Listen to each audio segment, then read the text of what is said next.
ఎత్తుకునే తిరగాలి. మేము ఒప్పుకోం. అలా పిచ్చోడై ఊర్లంటే తిరగాలంతే. అదే ఇప్పుడు ట్రెండ్ అయిపోయింది. నువ్వు గొడ్లెప్పి గోచారం చేసావనుకో, నువ్వెందుకు పనికిరాని బొగ్గాడివి. నువ్వు గుర్తుపెట్టుకో.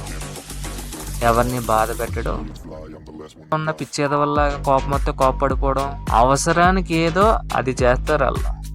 కానీ అన్ని బట్టలు వేసుకుంటారు, వాళ్ళకి కామం ఉంటుంది. నువ్వు తినకుండానే 1,00,000 సంవత్సరాలైనా బతికేస్తావు. ఆడు నిమ్మకాయ తీసేవాడు జ్ఞాని. ఏది చూపించకూడదంటే అవ్వదు. వాడు అన్నీ చూపిస్తాడు. ఇలాంటి పిచ్చి ఎక్స్పెక్టేషన్స్ మానేసి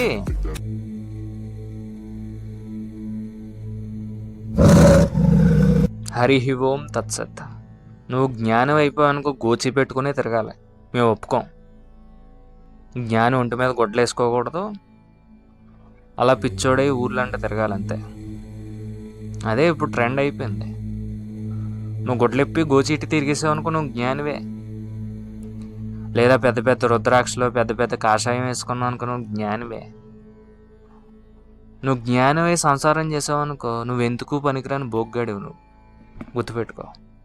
జ్ఞానం అంటే అర్థం ఏంటి? డెఫినేషను, సకలంలో అన్ని జీవరాశుల్లో ఆయన్నే చూసుకుంటాడు అతను. ఎవరిని బాధ పెట్టడు, కష్టం వస్తే కష్టపడిపోడు, ఏదో రకంగా ధైర్యంగా ఎదుర్కొంటాడు. తనకి కామం ఉంటుంది, క్రోధం ఉంటుంది, అన్నీ ఉంటాయి. 6 గుణాలు ఉంటాయి, కానీ అతని చేతుల్లో ఉంటాయి. ఇప్పుడు సొసైటీలో ఉన్న పిచ్చేద వల్ల కోపం వస్తే కోపపడిపోవడం, కోపం పడతాడు, దేనికి పడాలో దానికి పడతాడు. శ్రీకృష్ణుడు జ్ఞాని కాదా? యుద్ధం చేయలేదా?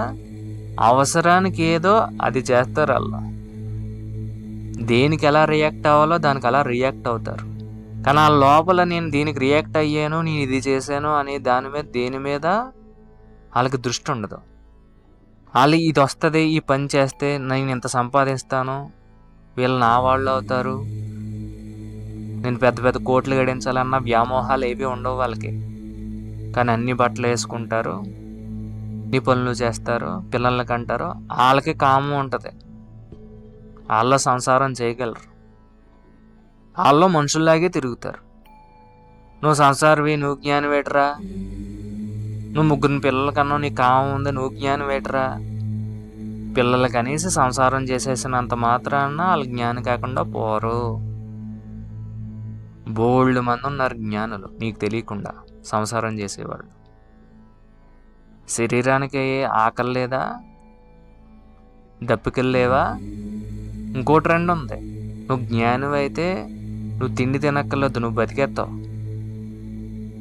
నీకు ఆకలి ఉండదు, నీకు నిద్ర ఉండదు, నువ్వు తినకుండానే 1,00,000 సంవత్సరాలైనా బతికేస్తావు. జ్ఞాని అంటే శక్తులు ఉన్నవాడని కాదు, అన్ని సమదృష్టితో చూసేవాడు జ్ఞాని. అలా కొంతమంది జ్ఞానులకు శక్తులు కూడా ఉంటాయి, కానీ నీకు జ్ఞానాన్ని కలిగించేవాడు జ్ఞాని, కానీ నీకు శక్తులు చూపించి గొంతులోంచి నిమ్మకాయ తీసేవాడు జ్ఞాని కాదు.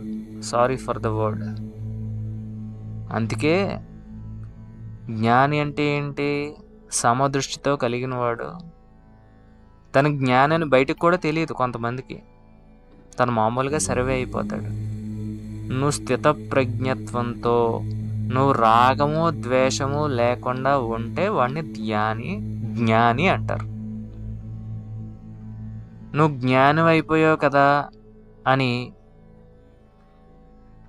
కోపం చూపించకూడదు, ఏది చూపించకూడదు అంటే అవ్వదు. వాడు అన్నీ చూపిస్తాడు. జ్ఞానం అయిపోయినంత మాత్రాన ప్రేమ చూపించకుండా ఉండడు. వాడి దేని మీద వ్యామోహం లేకుండా. వ్యామోహం అంటే ప్రేమ చూపించాల్సిన చోట 100% ప్రేమ చూపిస్తాడు వాడు. అయితే తప్పు జరిగిందో అక్కడ కోపం చూపించాలన్న అక్కడ కోపం చూపిస్తాడు. అంతే తప్ప గోచి పెట్టేసుకొని లాగి లెంపకాయ కొట్టేసిన, లేదా పెద్ద సింహం ఆయన తవరేసిన అతను పరిగెడతాడు అతను ఆత్మరక్షణ గురించి. ఏంటి అది మృగం, అది నన్ను చంపేస్తుంది అని తెలిసి ఆ మృగానికి దూరంగా రావడం కూడా జ్ఞానే. అతను సింహం తినేసింది, అతనేం జ్ఞాని అనక్కర్లేదు. నువ్వు జ్ఞాని అంటే ఎక్కడ ఎలా ఉండాలో అక్కడ అలా ఉండి దేనికి కదిలిపోకుండా స్థిరత్వంతో ఉన్నవాడు జ్ఞాని. గోచీలు, ఆకలి లేకపోవడాలు, నీ గురించి జ్ఞాని చచ్చిపోలేటి. అందరికీ ఆకలి దప్పికలు ఎలా ఉన్నాయో వాళ్ళకి అలాగే ఉంటాయి. ఏమైనా సిద్ధులు ఉండొచ్చు, తప్పులేదు. నీ గురించి ఆయన జ్ఞానిలా బిహేవ్ చేయడు. అర్థమైందా? అతని జ్ఞానని దేవుడికి తెలితే సరిపోద్ది, నీకు తెలియక్కర్లేదు. గోచి పెట్టుకోకపోయినా ఏం పెట్టుకున్నా జ్ఞానే అతను. ఇలాంటి పిచ్చి ఎక్స్పెక్టేషన్స్ మానేసి నిజంగా జ్ఞాని ఎలా ఉంటాడో తెలుసుకో. బోల్డ్ బుక్స్ ఉన్నాయి కదా, అవి చదువు. బోల్డ్ మంది జీవిత చరిత్రలు ఉన్నాయి, చదివితే అర్థమై ఎడుతుంది. హరి ఓం తత్సత్.